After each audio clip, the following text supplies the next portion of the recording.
una vez más a Aprendo en Casa, ya el espacio de tutoría. Un espacio importante para reflexionar sobre nuestras dudas, sentimientos y experiencias. Precisamente hay un tema esta semana que me tiene pensando. ¿Cuál, Steph? Me quedé pensando en lo que compartimos la semana anterior, con esos datos sobre la cantidad de casos de feminicidio que se compartieron. Difícil hablar de ellos sin sentir varias cosas, ¿verdad? No es un tema fácil.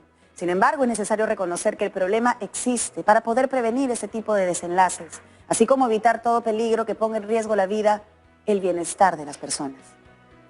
Pero hay que comenzar por reconocer que el problema existe, porque solo así se puede prevenir y evitar. Y bueno, el día de hoy nuestro propósito es reconocer las acciones que ponen en riesgo y dañan nuestra integridad física, psicológica y sexual. y fortalecer nuestra autoestima y autocuidado para nuestra protección.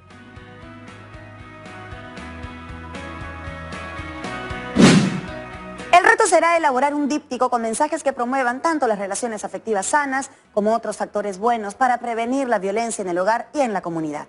Así podremos conocer un poco más y estar alertas, pues es importante darse cuenta cuándo es que uno está en riesgo. Es que hay que cuidarse, usando habilidades sociales y afectivas y manejando las emociones. También hay que conocer nuestros derechos y deberes. Para poder ponerle un alto a la violencia. La violencia nos afecta a todos como comunidad y especialmente a las mujeres y niñas. ¿Según quiénes, Steph? Pues hay estadísticas muy precisas. Pero hay que hacerse un par de preguntas. ¿Cómo se manifiesta la violencia contra la mujer? ¿Qué formas de actuar, tanto propias como ajenas, y qué ambientes nos ponen en riesgo de violencia? ¿Qué podemos hacer para prevenir la violencia en nuestras relaciones afectivas, en la familia y en la comunidad? ¿Cómo podemos promover la igualdad de derechos y oportunidades en hombres y mujeres? Estas son algunas preguntas que queremos conversar con nuestra docente Pilar Coica. Hola Stephanie Junior. Hola profesora, bienvenida. Hola profesora. ¿Cómo están los dos? Un poco sensible, la verdad, por los temas de los que estamos conversando. Pero veremos qué es lo que protege a hombres y mujeres de la violencia dentro de sus relaciones. La semana pasada vimos algunas opiniones que tenemos sobre los límites en las relaciones y también algunos mitos que generan situaciones de violencia. Reconocer que esos son mitos es muy importante. Y los distintos tipos de violencia. Hay una violencia simbólica, que es sin golpes directos o gritos, pero que causa desigualdad y ayuda a ejercer la dominación, con gestos o tonos de voz también. Así es. Antes, por ejemplo, muchas mujeres y hombres tenían la idea de que solo los hombres trabajan porque lo hacen fuera de casa. Bajo esa premisa, las mujeres no trabajan porque se quedan haciendo las labores de casa y con ello no generan dinero. Y mantener la casa es una chamba bien brava, un trabajo que no acaba nunca. Esa idea sobre los roles de los sexos causaba que las mujeres dependieran del dinero que traían sus parejas. Pero hasta ahora hay familias que siguen manteniendo esos roles, ¿verdad? Sí, por supuesto, el dinero es necesario y si no puede generar ingresos, depende de quién sí puede generarlos. Esto crea una situación de desigualdad y puede causar diferencias profundas. ¿Cómo así, profesora? El dinero es necesario para la supervivencia y hoy en día son muchas las familias en las que el esposo le da dinero a la esposa y con eso la deja sin poder elegir cómo gastarlo. En muchos hogares está presente esto de que el que decide es quien pone la plata. Ese desequilibrio causa que, por ejemplo, uno le diga a la otra que no va a pagar algo, que para la pareja puede ser vital. Y si eso tiene que ver con los alimentos o con la vivienda, termina afectando sus necesidades y sus derechos más básicos. O sea que uno de los miembros de la pareja vive del dinero que recibe del otro. Se genera ahí una dependencia, ¿no? Por eso es tan bonito el momento en que uno gasta por primera vez el dinero que ha ganado trabajando. Totalmente, Steph. Por eso es importante tener una mirada que integre todo, desde lo personal hasta lo social. Lo personal es principalmente cómo se siente una persona en su relación con las demás y en su manejo emocional. También es que se conozca a sí misma para saber qué habilidades desarrollar y lograr sus propias metas. Y la dimensión social implica que tenga fuerza de voluntad para tomar decisiones y hacer respetar sus derechos. Muchas veces hay baja autoestima en una pareja y se establecen relaciones de codependencia. ¿Codependencia? Dependen el uno del otro y viceversa. La pareja hace como una fusión. Es el mito de la media naranja. Depositan mutuamente todo su afecto en la otra parte. Y, bueno, todo bien cuando están de buenas, pero cuando están de malas aparece mucha culpa o alguien reacciona feo ante algo y no han aprendido cómo amistarse. Creo que he visto eso. Les cuento una situación que recuerdo. Una semana antes de empezar la cuarentena, toda la familia fue a una reunión por el cumple de mi abuela. La fiesta fue en un local bien chévere y mi prima estaba pasándola lindo hasta que se acercó su pareja y le dijo, vámonos. Ella le contestó que quería quedarse un rato más, que era temprano, y él le dijo, ah bueno, si quieres quedarte es tu problema. Tú ve cómo te regresas. Yo no te doy para el taxi. Ella se sintió avergonzada, yo me hice el despistado y ella se fue tras su pareja. ¿Y qué más pasó? Nada, regresó diciendo que estaba cansada y que ya se tenía que ir. ¿Ella tenía dinero consigo? No creo, Se hubiera ido sola, en un taxi. tampoco. Está claro el abuso del poder del dinero y hay sumisión, por supuesto, porque no solo es la plata, es la vergüenza de que su pareja la deje abandonada. Claro. Y eso que podemos suponer que ellos dos se querían. Están juntos ya 4 años. Esa era violencia haciéndose pasar por derecho. Muy bravo eso. Se presentan situaciones así entre adolescentes también. Y a veces las mujeres las incentivan. Mensajes como, vamos al cine, pero los hombres pagan. Y también, si tienes pareja, él debe mantenerte. Frases como esas propician la dependencia y el abuso. Son señales que hay que reconocer porque luego comienzan las discusiones y luego vienen las peleas a gritos y después llega toda la escalada. Y en los peores casos puede acabar en agresiones físicas muy graves. Y a veces mucho peor. Como lo vimos la semana pasada. Creo que Junior tiene un mensaje. Así es, Steph. Nos escribe Joel de Cerro de Pasco. Nos dice, yo tengo preguntas. Me he dado cuenta de que mi hermano a veces no trata bien a su esposa.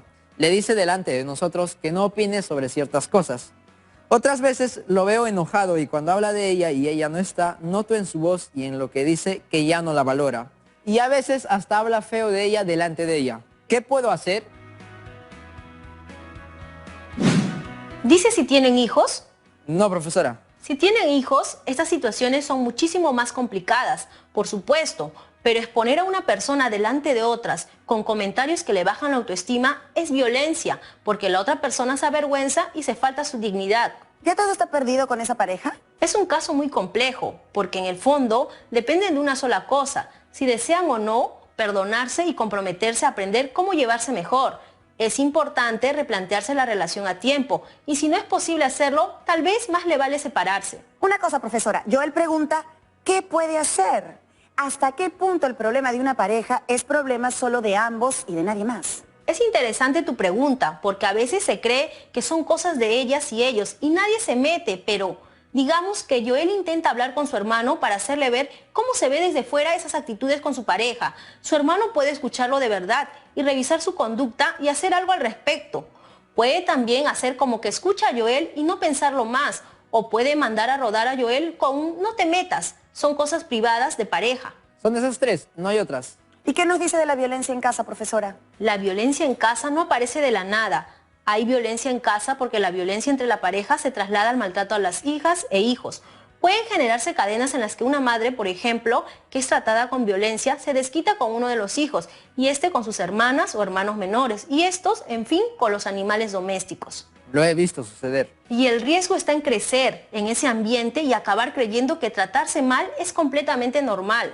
Y que tratarse bien es asumir una actitud falsa. Eso es peligroso, ¿no, profesora? Por supuesto, cuando creces pensando que este tipo de actitudes son normales, las acabas aceptando sin darte cuenta. Quiero compartirles otro testimonio. Nos escribe Cecilia de Chilca. Estaba viendo el programa y tenía algunas dudas. Tengo unos vecinos a los que escucho discutir todo el tiempo. Una vez oí un golpe muy fuerte. Luego la bulla siguió y después hubo silencio. Me preocupé, pero no sabía si hacer algo o no. Esto es algo que se repite. Me preocupa no solo por ellos, sino por mi hermanito que se asusta y por cómo estará esa señora.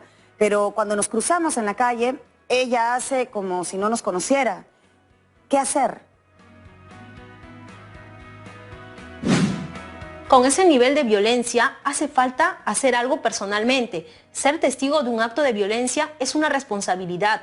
Lo que comenta Cecilia podría denunciarse.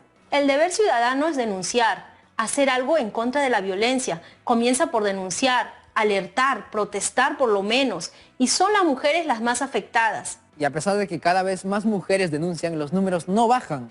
¿Qué pasa? ¿Por qué sucede eso? Me imagino que cada agresor cree que no va a ser descubierto, que no le va a pasar nada. Y muchas veces eso es desgraciadamente cierto, ¿no? Probablemente, porque no sabemos cuántas mujeres abusadas no denuncian nunca. Se calcula que son muchas, muchas más de las que se atreven a denunciar. por vergüenza, por miedo. O porque creen que nadie les va a creer. O peor, que les van a echar la culpa. Se escuchan ideas muy equivocadas como, ella iba escotada, o ¿por qué te vistes tan bonita? Por favor. El Ministerio de la Mujer atiende casos de esos. Tienen las comisarías, Centro de Emergencia Mujer y programa a los que tanto hombres como mujeres pueden ir. ¿También hombres? Hay hombres que se dan cuenta de que están cometiendo algún tipo de violencia y reconocen que necesitan revertir esas malas prácticas. Entonces buscan ayuda en estos espacios y como prevención, tener un consejero sí ayuda o también asistir a talleres donde se puede trabajar la impulsividad que uno puede sentir y quiere controlar. Es un problema grande que nos afecta a todas y todos. Falta muchísimo por hacer. Sucede que nuestra cultura ha normalizado algunos comportamientos, pero veamos el siguiente cuadro. El cuadro dice que las personas suelen pensar que algunas acciones que parecen inofensivas, como la prohibición de salir con amigos o amigas, no permitir que la pareja trabaje o estudie, o la publicidad que muestra los atributos de las mujeres, pueden ser puntos ciegos, porque la violencia se comienza a dar cuando estas acciones nocivas se repiten y luego se justifican, al punto de que las personas ya no pueden verlas como nocivas.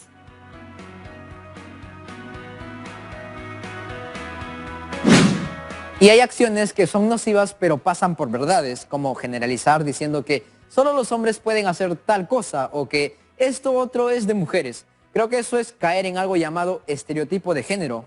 ¿Y qué son los estereotipos de género entonces? Son creencias acerca de las relaciones entre hombres y mujeres. Las más graves son visiones muy fuertes sobre lo que implica ser hombre y ser mujer. Algunos estereotipos son muy negativos e hirientes, además de falsos, como: los hombres no pueden tener amigas. Si las tienen es porque en algún momento van a querer algo más. O como el que las mujeres no deben mostrar iniciativa o interés antes que los hombres porque las verían como fáciles. Hay solo dos tipos de mujeres. Aquellas a las que les gusta presumir, mostrarse, exponerse. Y aquellas que son buenas, comprensivas y maternales. Un hombre debe mostrarse dominante, protector y celoso con su pareja, porque si no, ella lo tomará por tonto y lo engañará. La mujer debe tolerar algunos maltratos o infidelidades porque es parte de su naturaleza femenina soportar las necesidades del hombre, pero lo inverso es intolerable.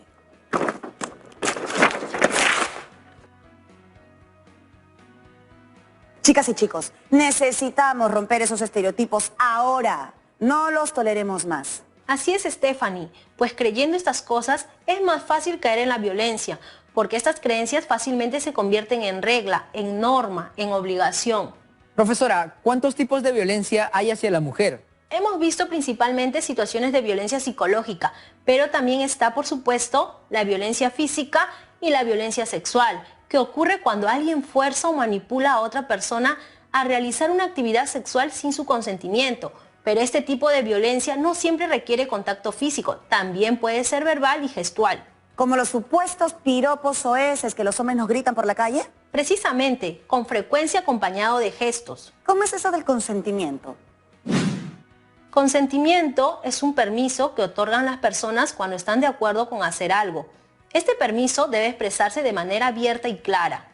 ¿Siempre? Siempre. Por ejemplo, se puede decir sí o de acuerdo, o asentir con la cabeza, o escribir algo que de forma explícita indique que se acepta la propuesta.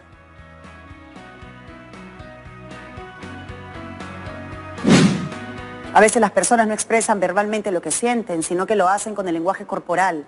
Por eso es importante estar atentos a signos como esquivar la mirada, rechazar el contacto físico, empujar para alejarse y muchos otros.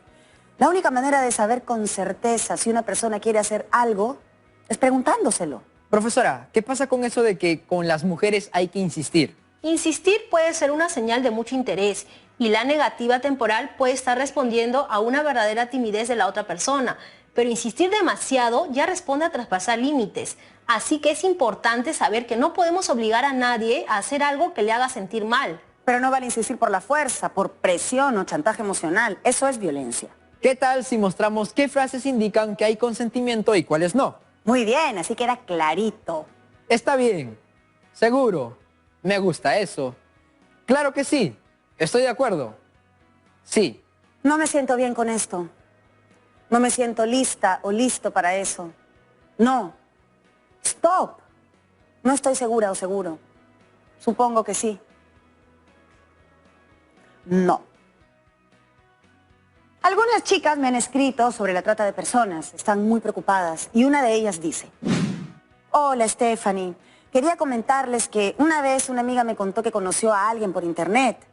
Al principio mi amiga estaba contenta con él, pero una cosa rara era que cuando conversaban, él nunca prendía su cámara y todo era por chat y ella no conocía su voz. Eso luego preocupó a mi amiga y cuando ella no se comunicó con él algunos días, él comenzó a escribirle: ¿por qué no me escribes? Hay que vernos y conocernos en tal sitio. Con el uso masivo de Internet, cada vez es más fácil ponerse en contacto con desconocidos. Las personas se pueden presentar de manera amigable, hacer promesas, ofrecer cosas y querer conocernos personalmente. Hay que tener mucho cuidado. No todos en las redes tienen buenas intenciones. Siempre vemos noticias de adolescentes que han desaparecido y pueden ser casos de trata de personas, ¿no? Así es, Stephanie. Profesora, aclárame a qué se refiere ese delito. Es captar, transportar y retener a personas, incluyendo niñas, niños y adolescentes. Se las llevan lejos de sus hogares y las obligan a trabajar sin pago o a tener relaciones sexuales por dinero para sus dueños.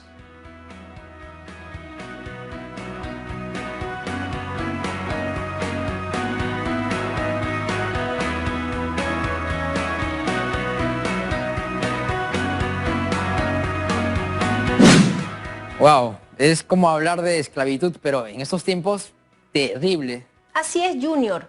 Y las principales víctimas son las mujeres y los menores de edad, incluyendo adolescentes varones. A veces pensando que no hay oportunidades de trabajo, se dejan contactar por estas personas que les aseguran que les darán mejores trabajos con grandes ingresos y oportunidades en otro país o en otra provincia. ¡Cuidado! En serio, qué terrible todo eso, profesora.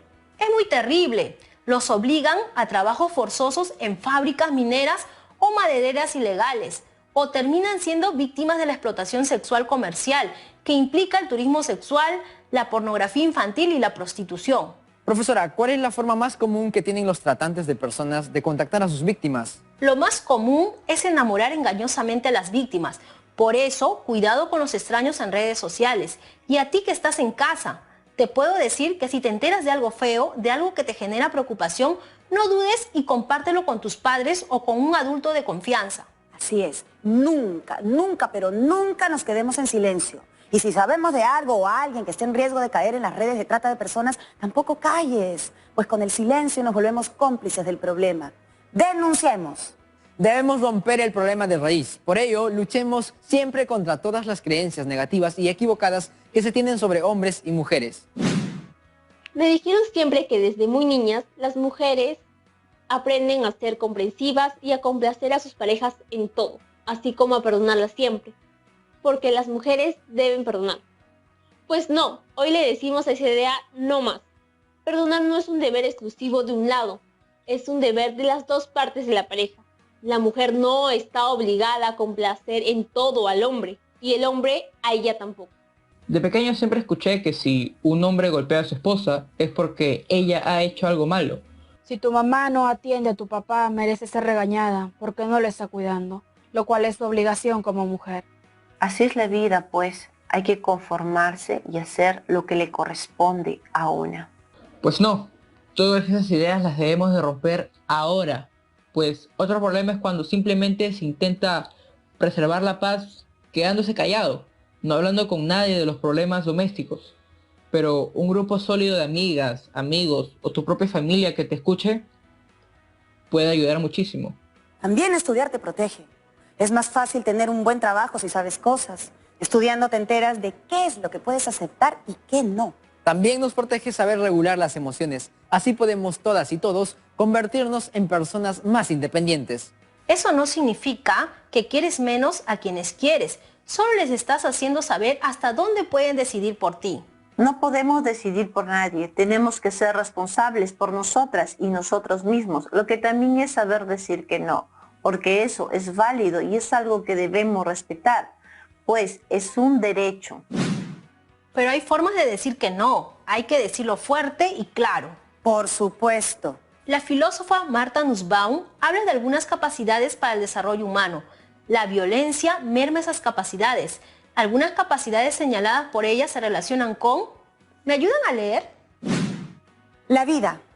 Que seamos capaces de decir y pensar: amo mi vida, merece ser vivida. La integridad física. Poder visitar a quienes quieras, teniendo en cuenta los cuidados por el COVID-19. Estar protegidos y protegidas de ataques incluyendo la violencia doméstica. Ser libre de disponer de tu consentimiento en tus experiencias. Poder pensar, imaginar y sentir tu propia elección. Las emociones. Poder amar y preocuparse por quienes nos aman. Poder sentir gratitud o indignación ante la injusticia. La afiliación. Poder vivir para y con los demás. Disponer de las bases sociales necesarias para no sentir humillación y sí respeto por nosotras y nosotros. Soy parte de este grupo, me encanta.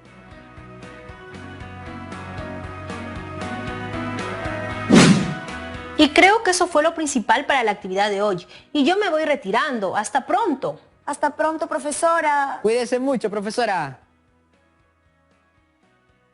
Una sesión muy interesante sobre temas muy sensibles. Hemos podido profundizar un poco más en cómo se manifiesta la violencia en las relaciones afectivas, en el hogar y en la comunidad. Hemos visto cómo algunas percepciones equivocadas llevan a no tratar los conflictos antes de que lleguen a la violencia física. Vimos la importancia del rol que cumplimos todas y todos para generar una igualdad de derechos entre hombres y mujeres. También vimos qué es lo que debemos o podemos hacer en caso de ser testigos de violencia entre hombres y mujeres. Hemos aprendido que tenemos derecho a desarrollarnos y que existen capacidades que permiten nuestro desarrollo.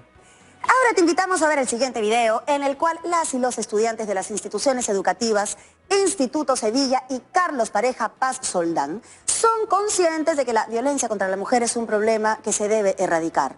Conoce sus propuestas para luchar contra la violencia. Si te acosa con un piropo. Es violencia. Si quiere controlar tu vida. Es violencia. Si te aleja de tus familiares y amigos. Es violencia. Si te toca sin tu consentimiento. Es violencia. Nadie debe ser agredido. Física. Verbal. Ni psicológicamente. No te dejes humillar. No te quedes en silencio. Busca ayuda. Denuncia el maltrato. ¡Quiérete! ¡Tú eres importante! Nosotros nos comprometemos a seguir poniendo nuestras ideas en acción para tener escuelas y ciudades libres de violencia. ¿Y tú, a qué te comprometes? Y ahora te toca a ti. El reto será elaborar un díptico con mensajes que promuevan tanto las relaciones afectivas sanas como otros factores buenos para prevenir la violencia en el hogar y en la comunidad. Procura utilizar los mensajes que hiciste en tu reto anterior.